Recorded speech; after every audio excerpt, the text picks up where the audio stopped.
بینەرانی ئازیزی ئەنارتی ئەم کاتە و هەموو کاتێکتان باش. تاوتەی ئەمڕۆمان تایبەتە بە قسەکردن لەسەر ڕێکخراوێکی سەردەمی شاخ، ئەویش ڕێکخراوی ئاڵای شۆڕشە. لەم دانیشتنەدا هەوڵ دەدەین تیژ بخەینە سەر لایەنەکان و هۆکارەکانی دروستبوونی ڕێکخراوی ئاڵای شۆڕش لە ناو یەکێتی نیشتیمانی کوردستاندا و هاوکات تیژ دەخەینە سەر ئەو ململانێ و ناکۆکیانەی کە بەدوای خۆی داهێنای. هەر لەم دانیشتنەدا باس لە چەند لایەنێکی کتێبی چەپکێک لە مێژووی کۆمەڵی برایم جەلال دەکەین. بۆ قسەکردن لەسەر تەوەری ئەمڕۆمان میوانداری کاک سەلاح شێخ سەدیقمان کردووە ئەندامی کارای ڕێکخراوی ئاڵای شۆڕشی پێشوو بڵین ئەندامی ئەنجومەنی ڕاگەیاندنی یەکێتی نیشتیمانی کوردستانی ئێستا. کاک سەلاح بەخێربی گەر لەوێەوە دەست پێ بکەین پاڵنەری پشت ڕاگەیاندنی ڕێکخراوی ئاڵای شۆڕش لە ناو یەکێتی نیشتیمانی کوردستاندا چی بوو یاخود پاڵنەرەکان چی بوون؟ بەڵێ بێ سەرتا بگەڕێنەوە بۆ تاریخی دروستبوونی یەکێتی نیشتیمانی کوردستان و لە ناو یەکێتی نیشتیمانیشا باسی کۆمەڵی ڕزگاران بکەین چونکە بە خۆتان نەزانن ئاڵای شۆڕش لە کۆمەڵی ڕزگارانی کوردستان جیابەوە دوو باڵەکەی تری یەکێتی نیشتیمانی کە شۆڕش جێران و بزوتنەوە بوون ئەوانە کەمتر کاریان بە خلافات و شتی ناکۆچیەکانی ناو کۆمەڵە هەبوو لە ناو کۆمەڵەیە وەکو کاک برایم جەلال لە کتێبەکەی خۆی لە سەرەتاوە باسی کردووە لە دوای جیرانی شەها بۆ ئەوانەوە و خلافات کەوتە ناو ڕێزەکانی کۆمەڵەوە ئەڵبەتە من وەکو کادرێکی کارای با بڵێن ئاڵای شۆڕش کارم کردو ئەو دەمەشی کە چوومە دەرەوە ساڵی 85 بوو بیزەبت لە تەوقێتی تەقینەوەی ناکۆچیەکانی بینی یەکێتی نیشتیمانی ئاڵای شۆڕشا بوو ئەتوانم ڕاست لە ڕێخستنەکانی شاری شاوکو ئەندامێکی کارای کۆمەڵە ئیشم کردووە بەڵام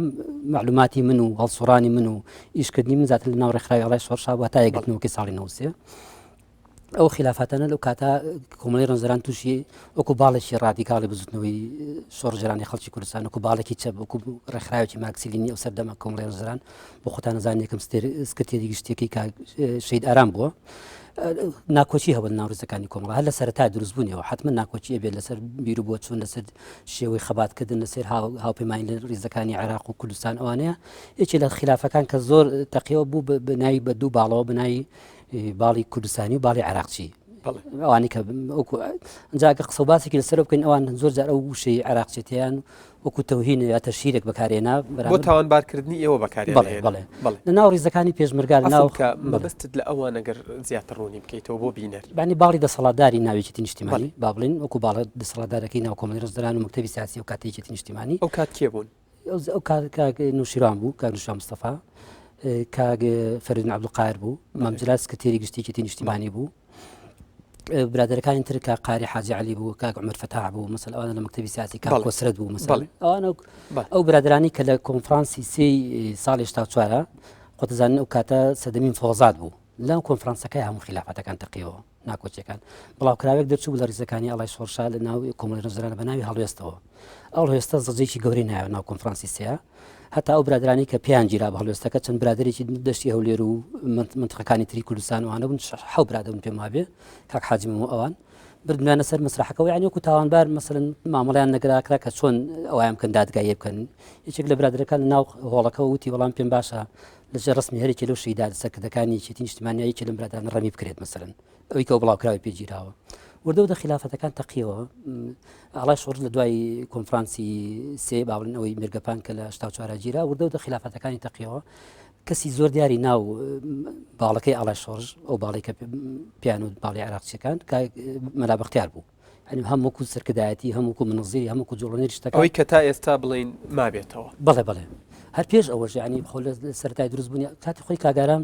بڵاوکراوێکی دەکرێت لە بەری خەراخەب ناوی ناوە ئاڵای شۆڕش ئەم ناوی ئاڵای شۆڕشیان لەوە هێنایەوە ئەنی زۆر جارێمان ئیتیهام کرد ناو ڕێزەکانی خۆی یەکێتی نیشتیمانیانە من جەماعەتی شەید ئارامن مەسەڵەن ئارامیەکانن خۆی لە ئەساسەوەکو ڕێزێک بۆ ئەو دروست نەکرا بڵێن ئەلان نەکرا بۆ ئەو شتەی کە ئەو دروستی کرد بۆ بڵاوکراوە شتەی ئەوانە بەڵام مناقەشە و بیر و بۆچون زۆر هەیە لەسەر فکری شەید ئارام مەسەلەی عێراقچیەکە چی بوو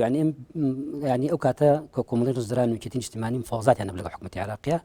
ئێمە بڕان بۆ بوو کە خەباتی سەرتاسەری عێراقی بکرێت بۆ ئیسقاتی سوڵتە بۆ ڕوخانی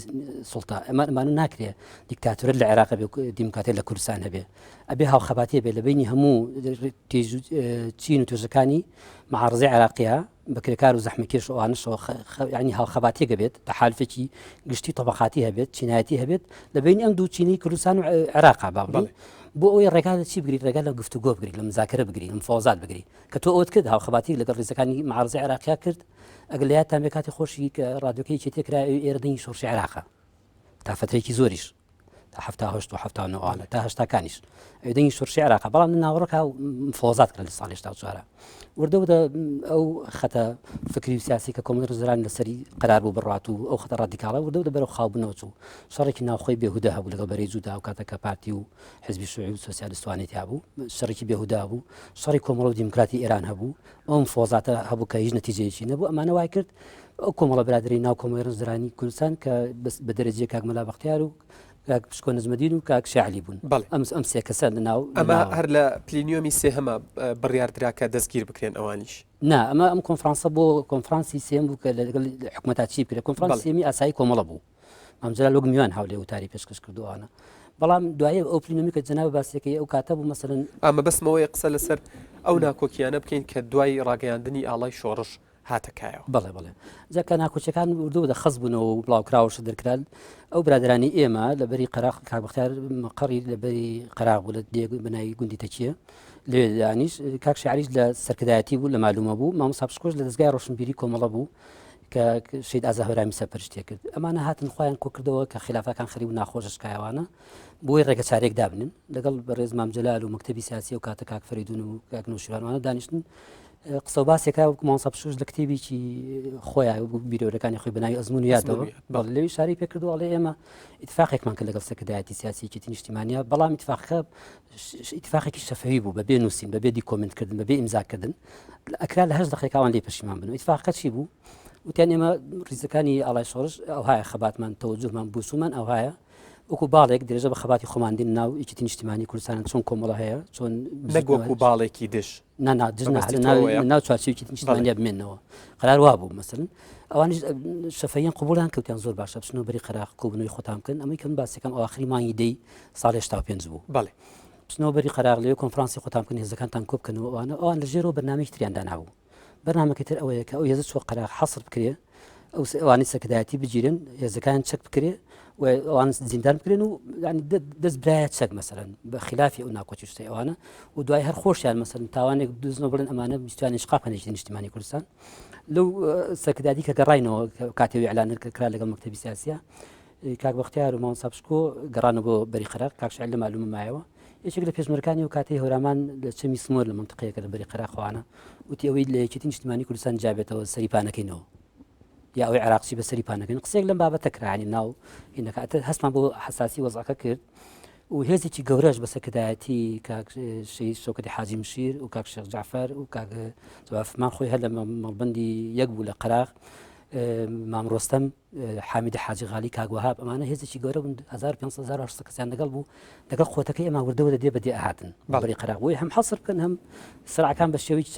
چەکداری ئەگە بیانێ مەسەن ئێمە منفەزێکمان هەبێ بۆ بەرەوە ئەبێ ئەو بڵێ ئێمە هەندێک لە برادرانی ئێمە لە دەرەوەی کوردستان بوون و کاک سالار عەزیز کە لە سوید بوو دوای هاتە بۆ ناو ئێران و لەگەڵ پارتیان و عەتەنسیقێکی کرد لەگەڵ ئەو مامۆستا جعفەری ئێستاکە لە کوردستانە ئەمانە مخاڵەتشتیان بۆ یەکێتی نیشتیمانیدا بۆ ئاڵای شۆڕژدا نابوو لە دیوی ئێران لە بناری سوورێن و ئەوانە لە گوندەکانی نزیک پارتی و لە مقڕەکانی لەقی پارتی ئەوان لەم ناوە ئەوان لەو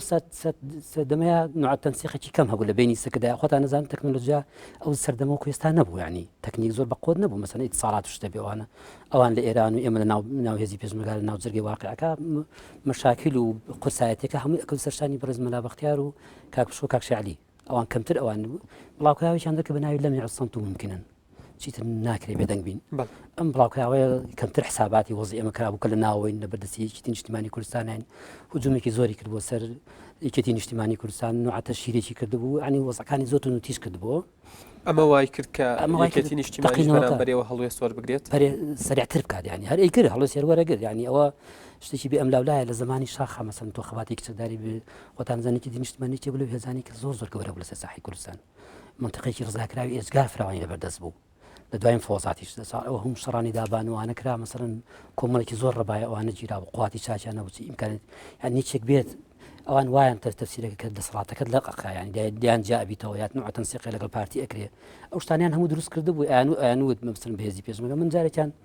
لە یەکێ لە مخەڕەکانی سەرکردایەتی بووین پێشەوە ئینسیحاب بکەین بێنەوە بۆ بەری قەراق بەبێت چەکچوومە ئیجە لە مزگەوتەکانەوە کە ئەو هێزی لێ بوو قرار بوو تابعی ئەمە کا بە دوای ئێمە بێت هیچی نیشتیمانی بوو زۆر بوون کۆمەڵە پێشمەرگی لێ بوو مەسەن ئەو پێشمەرگای ئەو کاتە مەسەرەن کەمتریان خوێندواریان هەبوو یا ئاستێکی هۆشیاری متەوەستۆوانیان هەبوو مەسەرەن ڕەنگە زۆرێکیش لە پێشمەکان خوێندوار بوون بەڵام هەر بۆ دیفاع لە هێزی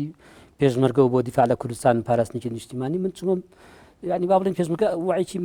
محدودی هەبوو ئەو دەمە خۆتان نەزان ئەنتەرنێت و شت نەبوو تەکنیک و شت زۆر بەقوت نەبوو بەڵام لە ناوێکی نیشتیمانیا باڵی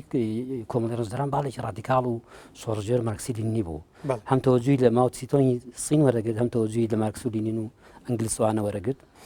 خلافات دروست بوو ئێتە من چوو مزگەوتەکە و ڕاستیەکەی ئەوان پاڵکەوتە بوون ئیسراحەتیانە کرد بۆی بەیانی ئەگەر خۆتەکە بنێرن ئێمە دەچین وانش بەدوامانە بێن وردەوردە وتمەوە چییە ئەو وەزع و دەنگ و باس و شتەی ناوێچێتی بە پێشمەرگەکەم وت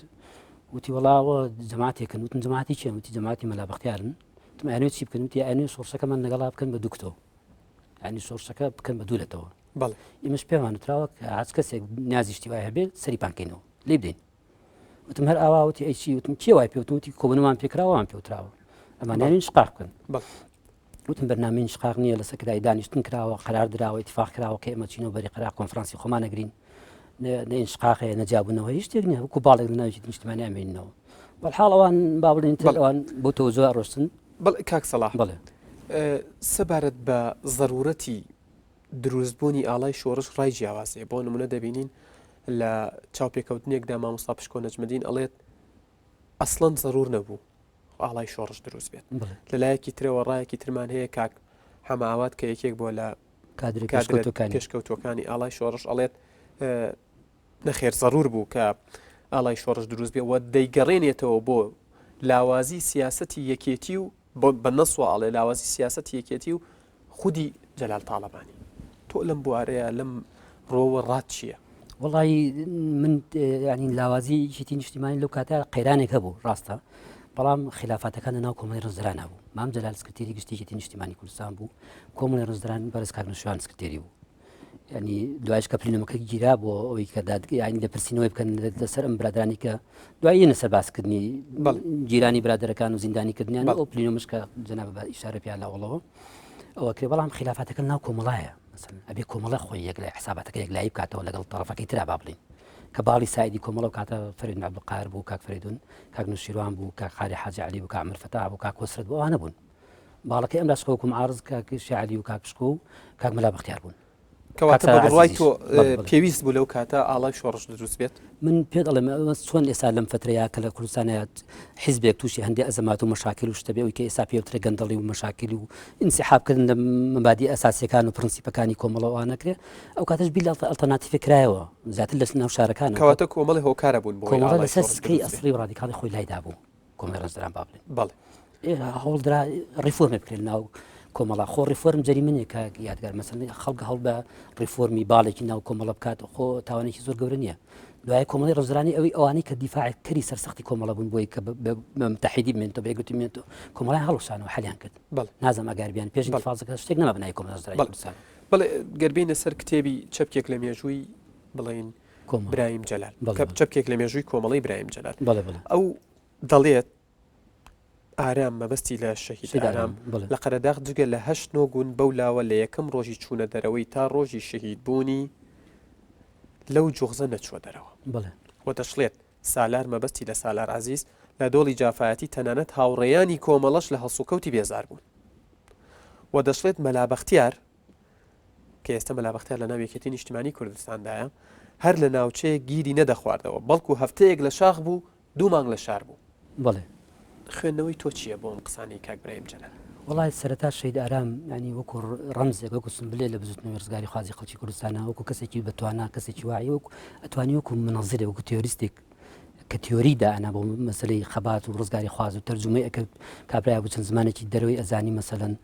لە ڕوسیا چەند ساڵی خوێندە بووی پیاوێکی زۆر بەتوانا بوو لە ڕووی تیۆریەوە با بڵێن بە ڕووی نەزەریەوە پیاوێکی عسکەری نەبووە لە شولارێکی زەعیفێ بۆ بە جووتێ چاوی کزەوە مەسەلەن هاتوتە بەری قەراخەوە قیادی دوای جیرانی شەید شەهاب ئەوان قیادی کۆمەڵە بکا و کۆمەڵە بگرێتەوە سەکراتێکی نیشتیمانیشی کردو پێش ئیمام جەلالوانیش بگەڕێنەوە لە بەری قەراخە بڵاو کراوی دەرکردو خەڵکی بینیوە خەڵکی نارۆ دەرە ئەو مەفرزە سەرەتایی کە کاتی خۆی لە منطقەی هەڵەبجە چوون دەرەوە هەمووی ئەویان کاگاران بینی و قسەی لەگەڵا کردنەوە دەرەوە ئەم پیاوە بۆ بە ڕەمزێک لە بزوتنەوەی خەباتی ئەمە بەنسبەت لە دیەکە ماوەتەوە یادماتەوە خۆ کابرات چی کابرایکی ئاسکەری نەبوو جۆ لە بکات زمانی باسیش بووە ئەی بۆ کوێ بچی ینی مەسەن لەو هەژدی قەرا خاص شوێنێکی باش و دۆستی خۆشی باشیە بۆ مەسەن ئەو دیانی خراق ئێستاش ئەی پەرستن وەکو پەرستن ینی هەر عیبادی شخصیەکەن ئەوەندە پیاوێکی بەڕێز و محتەرم و بەتوانە ئەوە بۆ تعامل لەگەڵ خەڵکەکە یامەتی خەڵکەی داوە بەنسبەت کاک مەلا بەختیارەوە کاک مەلا بەختیار پیاوێک بۆ کوڕێکی گەنج بۆ لە منطقەی خانەقینەوەوان و هاتوو بۆ سلێمانی ساڵانی 76 و 77 یەکی لە کادرە ئەساسیەکانی کۆمەڵی ڕزدانە لە ساڵی 70 پەیوەندی بە کۆمەڵەوە هەبووە لە شۆڕشی پێشوا زۆر دەوری نەبوو بڵێ زۆر دیار و بێت و پێشمەرگەیەکی کۆنی شۆڕشی ئەیلولەوانێ لە مەجای قوتابیانەوانە ئیشی کردەوەی من ئاگادار بم و من علاقەیەکی شخصی زۆر نزیکم لەگەڵ کاک بەختیارە هەم لە زمانی ئاڵای شۆڕشەوە هەم لە دوای ئازادبوون لە زیندان هەتاکو هاتنەوە بۆ کوردستان و ڕاپەڕین و هەتا یەکگرتنەوە لەگەڵێکی نیشتیمانیە ئاگاداری زۆر شتی هەم ئێساش لە بیرم یەکەم جا کە چوومە دەرەوە ینی کاک بەختیار لە منطقەی شارە زوور و هەورامان و هەڵەبجەوانە وەکو جیڤارا سەیرێکرا دوای ئەو تەقی کردبوو لە محافظ لە ناو شاری سلێمانیە لە سەمانی تو بێنە بەرچای خۆ لە 76 کەس نەئێوێرا منەسا ناسەش با مەسەرن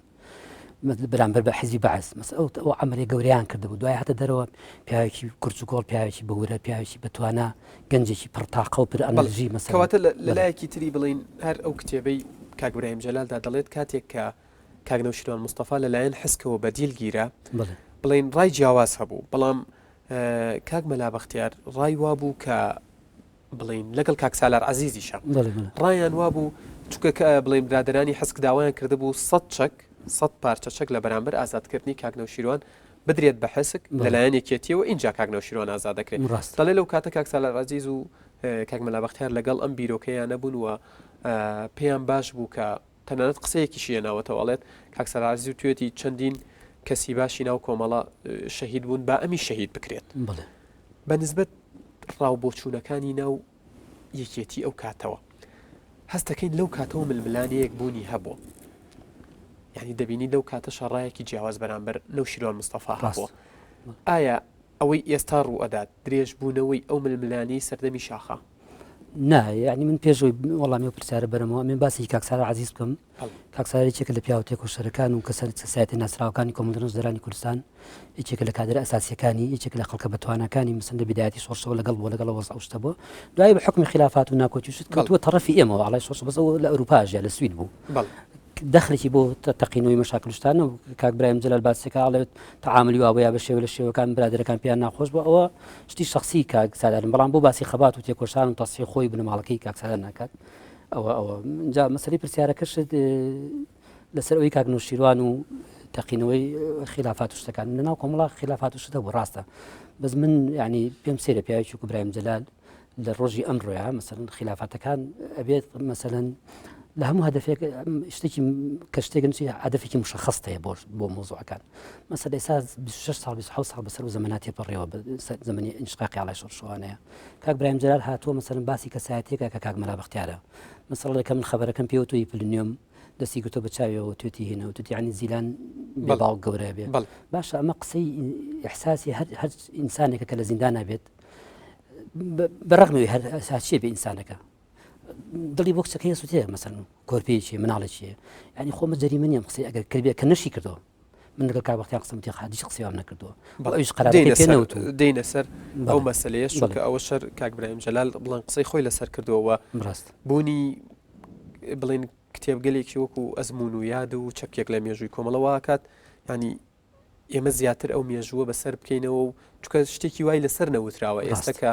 وەکو خۆت دوای ئەوەندە ساڵ بڵێن دێنرێتەوە سەر مەیدانی گفتە و باس دەبێت بۆ ڕۆژێن بێت و باسی لێەوە بکرێت بەنسبەت بەرگەیەکی تری ئەو کتێبەوە من زۆر بەرگەی سەرنجڕاکێشی تیابوو بۆیە زیاتر ئەم دانیشتە ئەەکەم بەوەی کە قسە لەسەر ئەو بەرگانە بکەم بەرگەیەکیان پێشمەرگەی ئەنفال چییە کە خۆشت پێشەوەی بینە ستۆدیۆ بۆ چوونی خۆت سەبارەت بە وشەکە هەبوو بڵین بە مانشێتەکە وەکو پێشمەرگی ئەنفالچی ئەو دەڵێت کاتێک یەکێتی نیشتمانی کوردستان دژی ئەنوەربەگی بێتواتە شەڕی کرد لە یەکەم جار بوو کە پێشمەرگەکانی یەکێتی نیشتیمانی کوردستان لە پەلاماردانی ڕەباییەک یاخود لە پەلاماردانی جاشەکاندا بە شێوەیەک تەعامل بکەن کە ئەو پێڵێت جۆرێک بوو لە ئەنفالکردن دەڵێت چیان بەردەست دەکەوت لە باش لە خراپ لە بەسوود لە بێسوود لە بەنرخ لە بێنرخ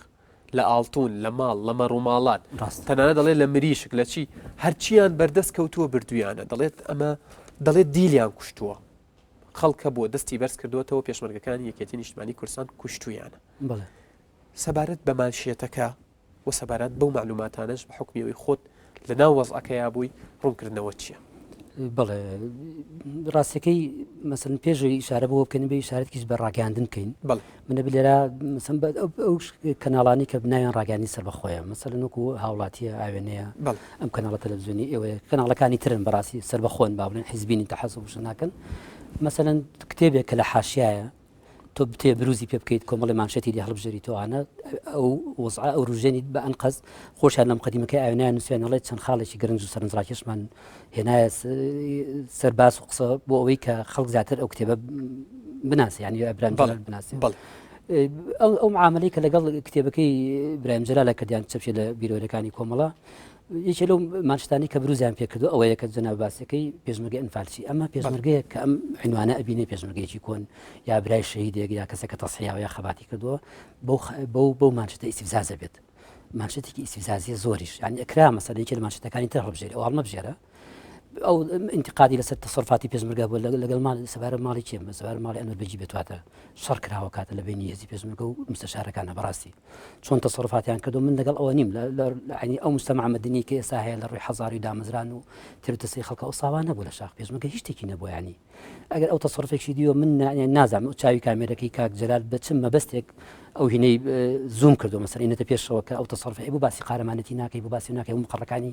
ئەو ناوایان پاک کردەوە ڕەموو ڕەبایەکان گیرا و ناوایان ئازاد کرد بۆ چەند فترەیەکی دوور و درێژ شەڕێکی قورس و دەسەیە خەبوو لە ناوایەکە کرا لە ناوجەرگەی بێتواتەیە کرا ئەوانەی باز نەکردو مەسەر چۆ زوومی کردو لەسەر دەستکەوت و نازانم تەسەڕفاتی تر